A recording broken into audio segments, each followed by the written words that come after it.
Hey everybody, and welcome to SLO City Church at home, online, wherever you are. My name is Brent, and I'm humbled to be one of the pastors here. There is so much happening in the life of our church right now that I just want to encourage you to get involved with. We got groups at home starting in the month of February, and our new series that starts next week called One at a Time. Go to slocity.church/groups, look for a group, sign up for a group, host a group, follow along with us. It's going to be an amazing time. Also, there's so many events coming up. February 6th, we're going to have pizza on the patio. February 26th, we're hosting a men's breakfast. There's student ministry stuff. College ministry is kicking back off. Women's ministry, If Gathering, is March 4th and 5th. Going to be a great retreat. So many things happening. Make sure you download the app. Go to slocity.church/events. Sign up. Maybe you've been hesitant. I get it. Maybe take a step. Check one of those out. We want to be together people who are growing more like Jesus. We believe that we grow better and stronger when we are together and we walk real tangible hope into one another's lives, into the city and the world around us when we encourage each other. All right, let's get started today. What were you thinking? What were you thinking? Have you ever had that said or spoken to you? Or have you ever said, what are you thinking? Have you ever said that to somebody? In the past couple weeks, we have welcomed into our family a new puppy. His name is Mac. He's awesome. But I have found myself saying that phrase, what are you thinking, several times to my children. Saturday morning is donuts morning, so I go to Fresh Donuts off of Broad Street. I pick up a dozen donuts, I drive them home. And this past Saturday, I watched as my 7-year-old sweet princess, little Isla, grabs 2 big glazed donuts and a plate and then picks up the puppy and heads towards our white couch. Why do we have a white couch with 4 kids? I'm not sure, but we do. And I say the words, I speak the words, what are you thinking? I have said that so many times in my life as a parent, and I have also received that question so many times. Why, Brent? What were you thinking? You're holding a tin can of gasoline while lighting a bonfire. What are you thinking? Have you ever had that spoken to you? Ever had a moment like this? Ever experienced this with your kids or with somebody else? Had those words come out of your mouth? What are you thinking? I was thinking about thinking a lot this week. I was thinking about the process of why we think the way that we think and why we have these thoughts that lead us to these actions and where this way of thinking takes us. Where does our thinking come from and where does our thinking lead us and what does it do in us and do to us? Thinking. What are you thinking? Why are we thinking the things that we're thinking? And where is that thinking taking us? The truth is that you and I think what we think because of many different variables in our lives. We think things and think about things because of our upbringing. Maybe because of our parents, or what our parents passed on to us, or the home in which we lived in, or the environments that we found ourselves in, or the neighborhood that we lived in, or the part of town, or the part of the country. We think things because of the experiences that we've experienced. Some good experiences, bad experiences, ugly experiences, really hard or difficult, traumatic experiences. We think things based off of our experiences. We think the way that we think because of our education, where we went to school, or all those. We think what we think because of what our friends have to say, our peer groups, maybe the tribe that we belong to. It impacts the way that we think and what we are thinking and why we are thinking it. We think because of the information that we consume. The information that floods into our brains, it actually causes us to think differently about things. That's why you're being informed.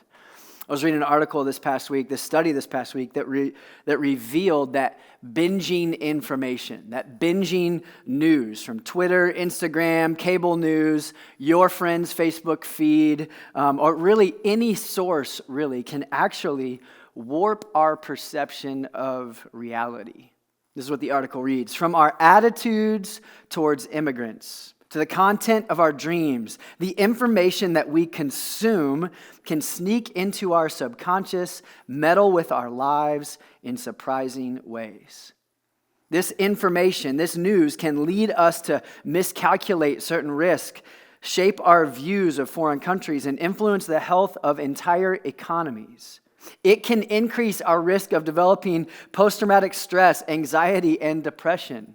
And now there's emerging studies and evidence that the emotional fallout of news coverage can affect our physical health, increasing our chances of having a heart attack or developing health problems years later. See, the information that we take in causes us to think different things about different things. And so, should we not be informed? Should we not be, if it's a health risk, that like this information can actually change who we are and change the way no, we should be informed. But here's the truth. What we consume impacts and changes the way we think. What you and I put into our minds, what you and I put into our brains has an impact on what we think. Your brain and mine has this incredible ability to fire off all these synapses and develop these neural pathways, these ways and directions that our thoughts go. And we can develop habits and patterns of thinking about people, about places, about things, because our brain has this ability to develop direction of thought. And that can lead us to some really good places and really healthy ways of thinking, but it can also be really dangerous. Addictions can come from these neural pathways. Coping mechanisms can come from these neural pathways that we've developed. It's just like, this thought triggers me to this thing. So what we think and how we think matters. I sat with somebody this past week who ran into an experience in his life that was really, really hard and really, really dark about a month ago. And for whatever reason, this experience triggered him to think, something in my life has to change. He sent us an email, and I sat across the table from him over a cup of coffee, and I just listened as this person said, I know I need to change, but I don't know how to change. I know the thoughts I have about life and about God and about purpose and about direction need changing, but I don't know how to change the things that I think. I want to change, but I don't know how. He said, I want to go closer to God and I want to learn more, but I don't know how to change what I think about all of these things. Have you ever been there at a place where you just maybe ran into the things that you thought and think, I need to think, I don't know how to think differently. I don't know how to do this. I want this change for my life and my mind and my heart and my soul, but I don't know how to change. We've been in this series called where we have experienced the gift and the grace of going back to the start. We talked about re-gifting, blessed to be a blessing. We talked about rebuilding faith and rediscovering the beauty of the church. And today I want to talk about something that was really close to Jesus' heart and speaks to this need in my friend who sat across the table from me, and this need in you and me to change, to really experience something new in our life, to really change maybe even the way that we think. It's this word that we see all throughout Scripture called renewal. And last week we talked about Jesus' prayer in John chapter 17. And a part of Jesus' prayer stuck with me in John chapter 17 when he said, listen, this church and these followers of Jesus are in the world. They're not of the world. Don't take them out of the world, but protect them from the accuser.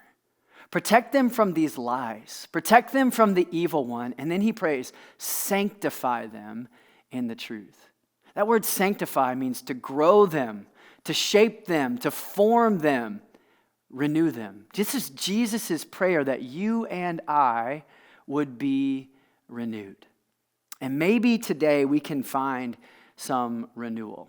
That word renew means to give fresh life or strength to revive or replace. And renewal means replacing or repairing, or the repairing of something that is worn out, run down, or broken. It was close to Jesus' heart that you and I would be sanctified, that we would grow, that we would experience renewal, that like when we run into why am I thinking the way that I'm thinking and I want to change the way that I'm thinking, that we would actually find this renewal.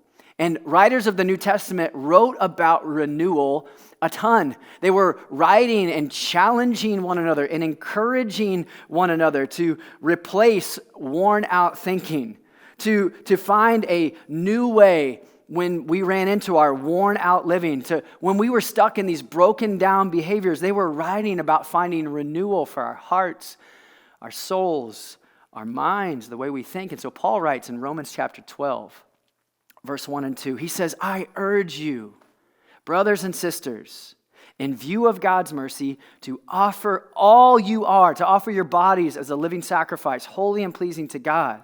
This is your true and proper worship. Don't conform to the pattern of this world, but be transformed, hear this, by the renewing of your mind. Paul writes to a group of Christians in Rome and he says, I urge you, brothers and sisters. He is passionate about this. Don't be conformed to the habits and the ways of thinking and the ways of living and all these behaviors that you see on display in culture everywhere around you, but be transformed. Be changed more like Jesus. Be transformed by the renewing of your mind, by offering all of you are to all that God has for you. See, before we get started, I want you to know, the purpose of the Christian on this planet, the purpose for you and I, if we follow Jesus, is not to just pray a prayer and sit around with our hands in our pockets waiting for heaven.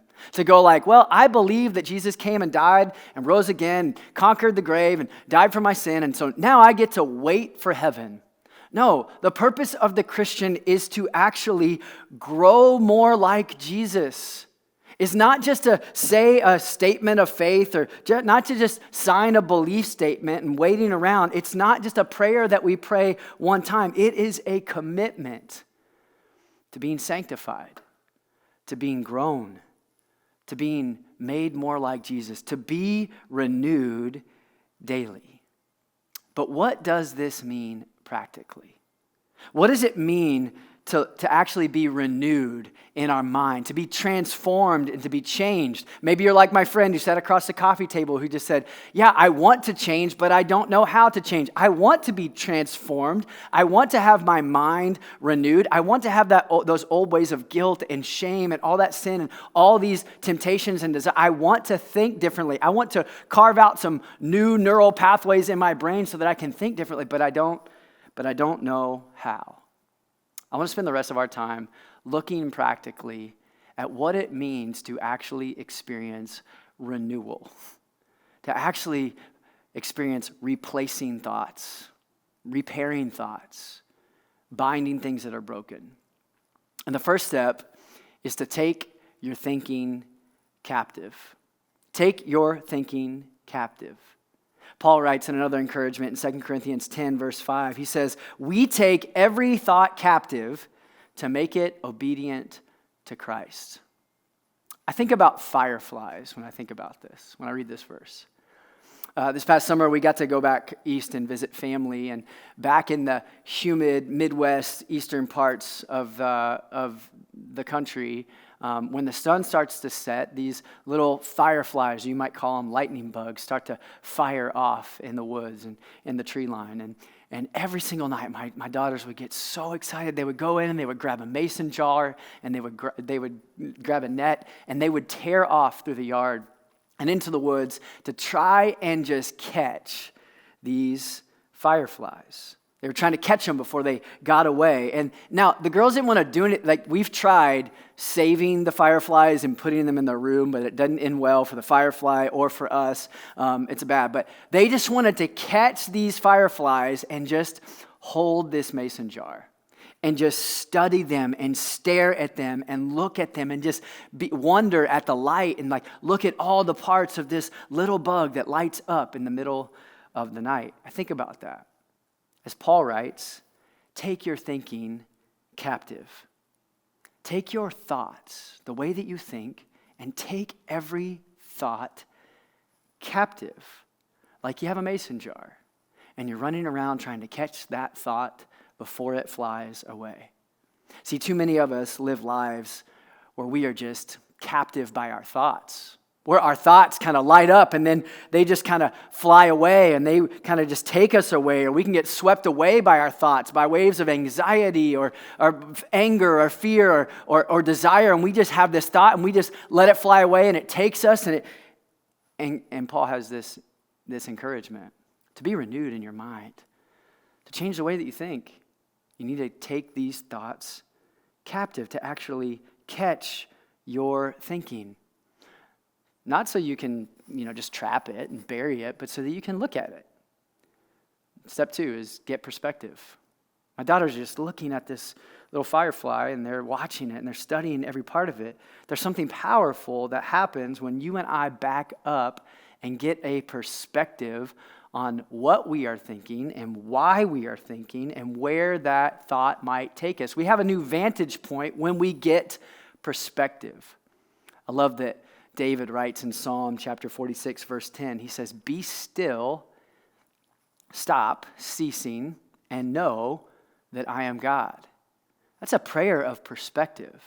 Like in the middle of all my thinking, in the middle of all these things, like in the middle of all of these thoughts that are firing off, I can catch it and I can stop and I can be still.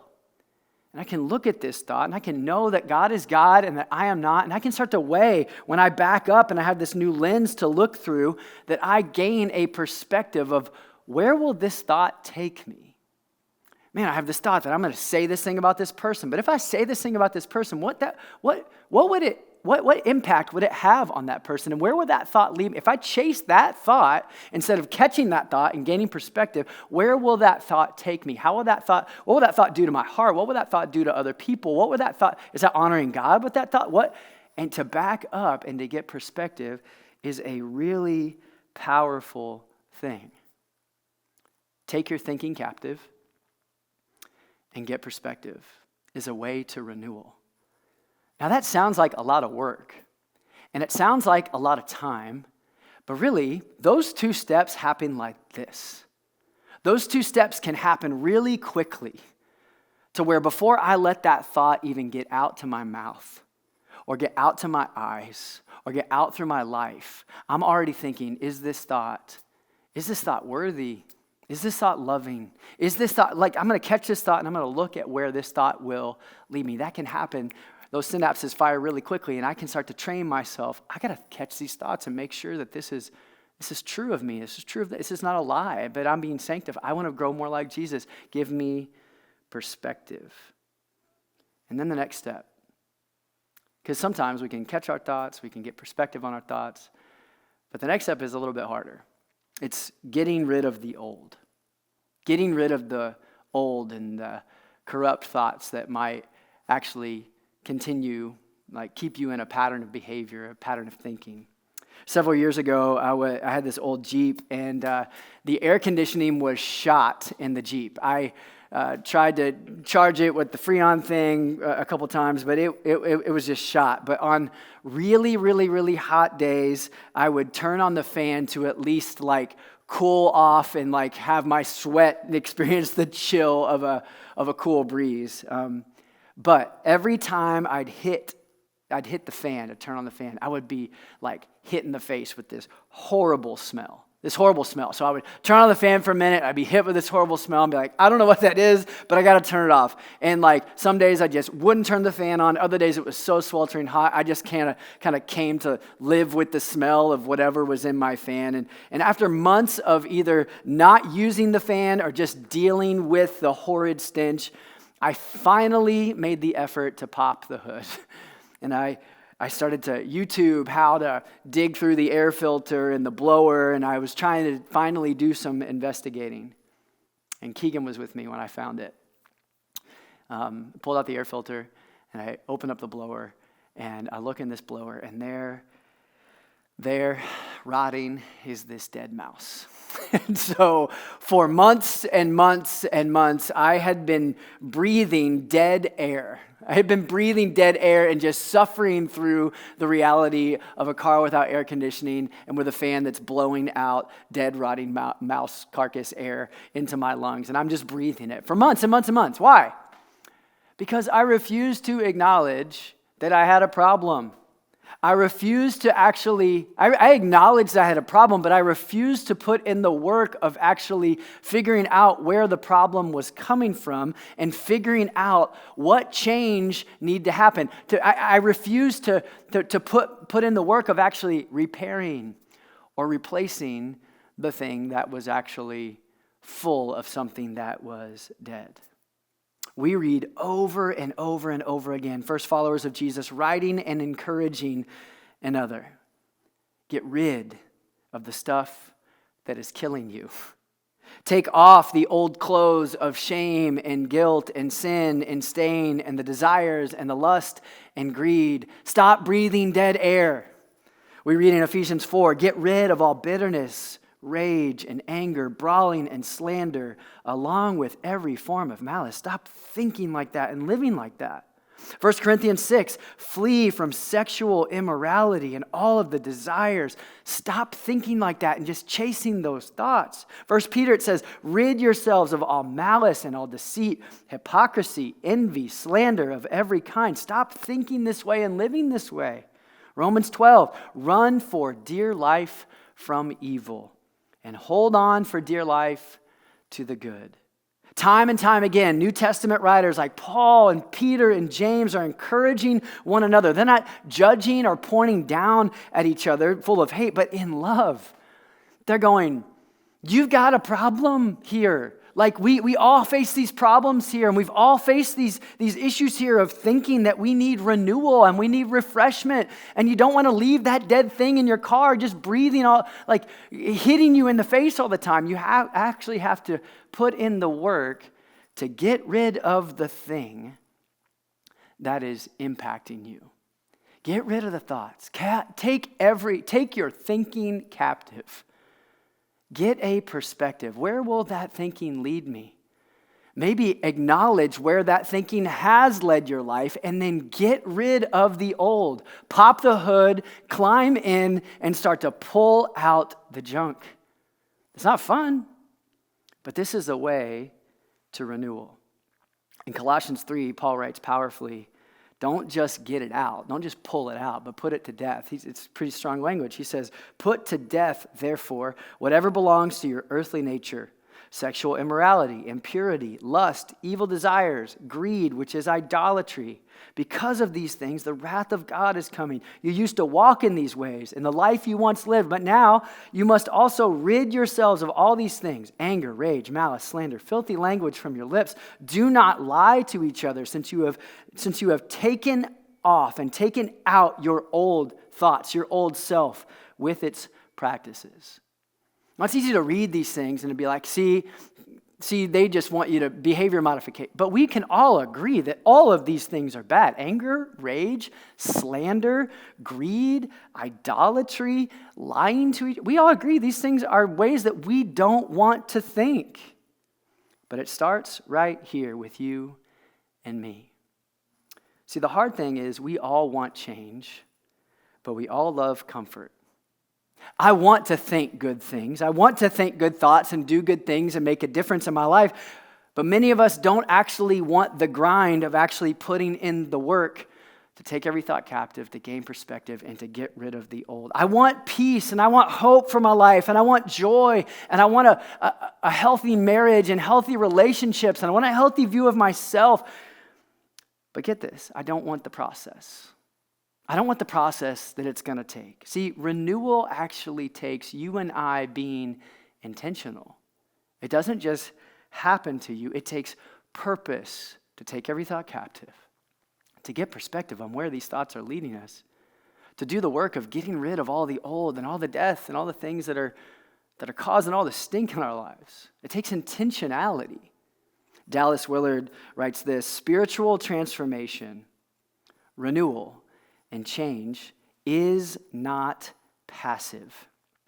Spiritual renewal and transformation doesn't just happen to people. It is the process that happens to people who choose to undergo a process. This is Christian spiritual formation, the process in which the inside of a person and the outer dimensions of a person takes on the character and likeness of Christ. I want you to hear that again. I want you to just listen to me. Spiritual transformation, spiritual change, spiritual renewal where you are repaired and renewed and replaced and made new and full of life and freshness and goodness does not happen on accident. It doesn't just happen to you by showing up and listening to something one time. It doesn't just by wishing. It's not passive. It's purposeful. And it's purposeful in this, that the inside of me and the outside of me starts to look more like Jesus. See, and to find renewal, we have to go through this process, this intentional process of taking my thinking captive, catching it in a mason jar, getting perspective, looking at it and going, where will this thought take me?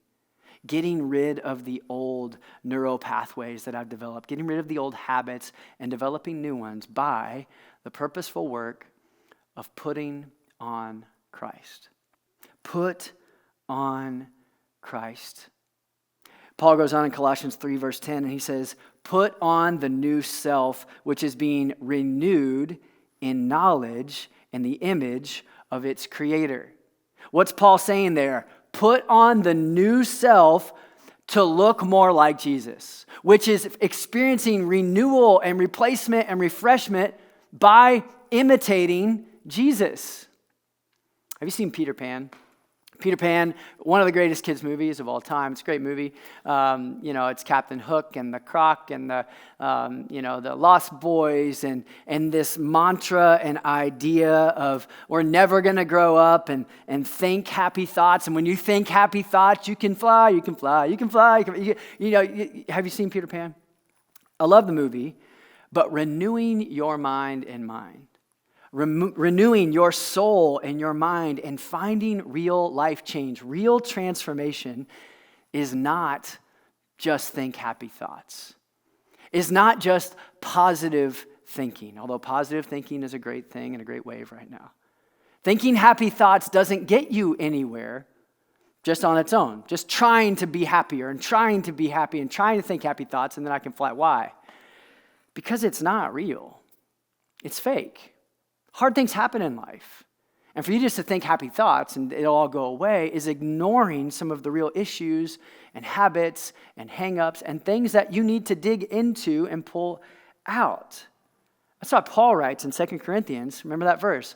Take captive every thought and make it obedient to Christ. There's this picture of not just thinking happy thoughts, although thinking positive, I'm a pro, think positively, but not just thinking positively, but actually putting Christ, putting Jesus onto my thinking and starting to step into this process of Jesus, help me to think about things like you would think about things. Help me to take your character and your nature and put it into my brain so that it sinks down to my heart and I live it out in my life. I want to think like Jesus' thoughts. And I want to think more like Jesus as I live as a dad and as a friend and as a husband, as a pastor, as a neighbor, as a coworker. I want to think like Jesus' thoughts. And that meets reality. It meets reality. It's not fake. That is real. And that helps us to walk this out in the world as we take every thought captive, gain perspective, we get rid of the old, and we put on the way of Jesus. How do we put on the way of Jesus? I know this may sound really simple, but it's really profound. How do we put on Jesus? How do we get rid of the old and then put in the new? Put on the new. Like putting on a new shirt in the morning. How do we put on Jesus? This is powerful and it is simple, but it is profound. We spend time with Jesus. This is how we put on Jesus. We spend time with Jesus. Your time is valuable. And you prioritize your time towards the thing that you prioritize and the thing that you want to put on and into your life. And what we consume changes our thinking and changes how we think about people and how we think about things and how we think about money and how we think about sex and how we think about ourselves. And I want to spend time with Jesus so that I put on his likeness, so that I look like him. How do I spend time with Jesus? I open up the Bible. I read the New Testament. I read about how he interacts with people. I hear about what he thinks about life, about faith, about relationship. I read about his ways of forgiveness and compassion. I open up the scriptures daily to experience this consumption of information and this way of walking with Jesus where I learn his way and I look at my life and I go, how can I think and act and live like Jesus? How can I walk like Jesus? By opening up his word. I think we go to God in prayer. We go to God in prayer and we sit down and I journal down and I say, here's what I'm thinking, God. How would you think about this? How would you think about this situation? Here's what my thinking tells me. I probably need to seek revenge, or I probably need to gossip about this person, or I probably need to go blow this whole situation up. But when we write it down and when we gain perspective and we recognize the old thoughts and then we put on Christ and say like, well, maybe it should lead me to forgiveness. Maybe it should lead me to grace. I love this prayer that we see David write in Psalm chapter 51. He says, create in me a clean heart, O God, and renew a right spirit within me. What a powerful prayer that you and I could pray every single day. Create in me a new heart, O God. Create in me new ways and patterns of thinking about people, places, things, what matters most. Create in me a clean heart, O God, and renew me. Make me new every single day. Make me more like you. Pull out the broken things in me and make me more like you. Not so that I am more judgmental, but so that I am more gracious and kind and compassionate. Give me a heart that looks like you. Give me eyes that see things like you. And we go to God. We put on Christ by going to the Word and actually reading about Jesus, the historical Jesus. And then we spend time walking with him. We spend time in prayer saying, create in me a clean heart, O God. Another way we can put on Christ is we step into community. We step into community, maybe a mentoring relationship, or we sit with somebody else and we take the thoughts that we've taken captive and we say, hey, what do you think about the way that I'm thinking about this? And we bring other people into our thought life, into the ways and directions that we're thinking, the ways that we're living, and the behaviors that we're stepping into. You want change for your life. You want change and you want transformation. You want joy. You got to bring other people in. Isolation is a killer of renewal. Loneliness is a crusher of replacing and repairing and refreshment in life. This is done in community and in a mentoring relationship. And then we just fill our hearts and our minds with the words and the ways and the wisdom of God. Something that helps me is worship. I turn on a worship song or worship album and I'll just listen to the scriptures of God being sung, to the promises of God being sung. And I'll consume my head and my heart, not with cable news and the feed and the opinions and the perceptions and that Instagram reel that, I feel tempted to send. I want to fill my mind, my heart, my soul with the goodness and the ways of God. And guess what that starts to do? You start to put on Christ. You take every thought captive. You gain perspective. You get rid of the old by acknowledging it, lifting the hood of your life, your heart, mind. And then you start to put on Christ. And you start to experience this renewal. This renewal. So when my thoughts lead me to gossip about somebody, trash a friend or a stranger or that church or a politician or that enemy or that nemesis, I catch it. I back up, I get perspective, I acknowledge and get rid of the death, and then I put on the nature and the goodness of Jesus and say, I'm going to respond like this. When I have this thought to chase a desire, a feeling that will lead me into a behavior or an addiction or a coping mechanism, I catch it, I back up, and I look at where that thought will take me, where that thought will take my relationships, where that thought will take my self-worth and my view of myself and my shame and all these things. And I back up and I choose the process of putting on Jesus and his ways of goodness and dignity and value and love, real love. Or I pray and I call a friend, ask for advice. When my thoughts start leading me to bitterness and harboring this revenge or rage or strife or division, I catch it. I bottle it up, and then I back up and I look at it and I bring it to Jesus and I look at his word and I ask for the courage to be patient like he is patient, to let it go, to forgive. Paul writes that you and I are called as followers of Jesus to be renewed into the image of the one who made us. You and I are to look more like Jesus. And we get a glimpse of this in Colossians 3. Just listen to this as I read. Since you have taken off your old self, since you have taken off all the death and its practices, when you put on the new self, you are being renewed in knowledge after the image of your Creator. As God's chosen people, holy and dearly loved, put on compassion, kindness, humility, patience, bear with one another, and forgive one another. If any has a grievance against someone, forgive as the Lord forgave you. Over all these virtues, put on love, this way of thinking, and this will bind you together in perfect unity. Let the peace of Christ rule in your hearts and minds, since as members of one body, you were called to peace. And be thankful. Think gratefully. Think gratitude. Let the message of Jesus dwell among you, in you, richly as you teach and admonish one another with all wisdom through psalms, through hymns, through songs from the Spirit. Sing to God with gratitude in your hearts. Whatever you do, whether in word or deed, thinking or acting or behaving, do it all in the name of the Lord Jesus, giving thanks to God the Father through him. What are you thinking? What were you thinking? Why do you think the way that you think? And where did your thinking take your life, take your living? Where have you found yourself, and have you wanted real change and real renewal, real refreshment and new life? Can I tell you, it doesn't just happen overnight. It's a process.